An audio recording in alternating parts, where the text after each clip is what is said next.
तो Gregor John Mendel के आप बारे में सुना होगा आपने। तो उन्होंने ग्रेगर जॉन मेंडल ने मटर के पौधे को लेकर 3 नियम दिए थे। तो उनका जो यहाँ पर पहला नियम है ग्रेगर जॉन मेंडल का, प्रभावितता का नियम, इसके बारे में देखते हैं। तो उन्होंने कहा जब किसी गुण के यानी अलग अलग लक्षण के बारे में बात की है, लिखा है जब किसी गुण के 2 अलग अलग जीन एक साथ हो, अगर 2 अलग अलग जीन एक साथ हो तो उसमें से कोई एक ही प्रभावी होता है। आपको हम समझाते हैं थोड़ा। जैसे कि मान लीजिए उन्होंने बड़ा बड़ा टी और एक छोटा छोटा टी के हिसाब से लिया। ये जीन हमेशा जोड़े में रहते हैं। आपको पता है जीन हमेशा किस में रहते हैं? जोड़े में। एक को इसमें कारक कहते हैं और जब डबल हो जाते हैं इसको जीन कहते हैं। तो जीन जो है हमेशा जोड़े में रहते हैं। लेकिन आपको यह भी पता होगा कि जो जोड़े में रहते हैं उसमें से चलती एक की ही है। तो इसमें से जो बड़ा होता है यानी बड़ा टी, इसको जो है लंबा पौधा कहा गया। क्या कहा गया? लंबा पौधा। यानी कि ये जो है लंबे पौधे के लिए थे और ये जो है बौने पौधे के लिए, बौना पौधा।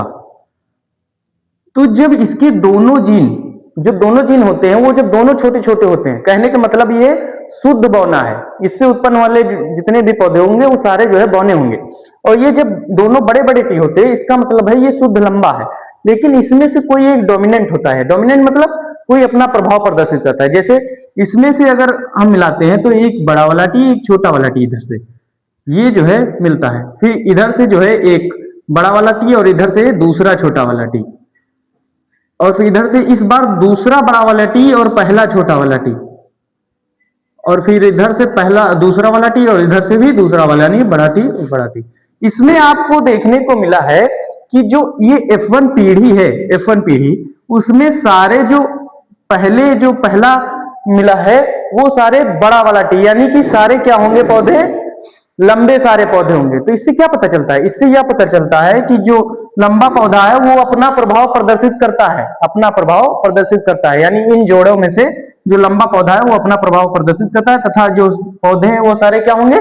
सारे लंबे पौधे होते हैं। इसके बाद जो आती है वो जो ग्रेगर जॉन मेंडल है उनका जो है दूसरा नियम उसके नीचे से F2 पीढ़ी में चलता है। हालांकि पहला नियम यहाँ तक ही चलता है, आपको ये बहुत अच्छे समझ में आ गया होगा।